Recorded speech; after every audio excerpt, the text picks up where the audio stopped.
Woman found guilty of killing ex-partner in jealous rage. A woman has been found guilty of murder after stabbing her ex-partner to death in a frenzied attack on Christmas Day, in what prosecutors described as a crime fueled by anger and jealousy.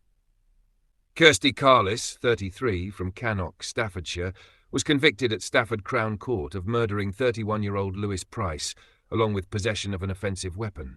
The jury of 7 men and 5 women delivered a unanimous verdict after a day of deliberations. The court heard that Carless had been drinking double vodkas with a male friend on Christmas Eve and had sex with him 3 times before receiving a screenshot of Mr. Price's Tinder profile at around 1:30 a.m. on Christmas Day. Enraged by the image, Carless returned to her home to collect a kitchen knife, then took a second taxi to Mr. Price's parents' home in Norton Canes. CCTV footage captured Carless arriving at around 3 a.m., running up the path and stalking her ex around the garden. She had called Mr. Price 45 times in under 30 minutes before the confrontation. Moments later, he was found on the conservatory floor with a fatal stab wound to the chest. The taxi driver, who had remained outside, reported hearing a very loud and prolonged scream.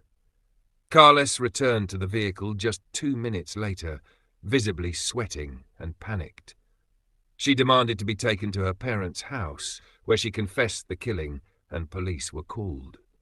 During the trial, Carless claimed she had no memory of stabbing Mr. Price and said she brought the knife intending to damage a caravan he had been living in.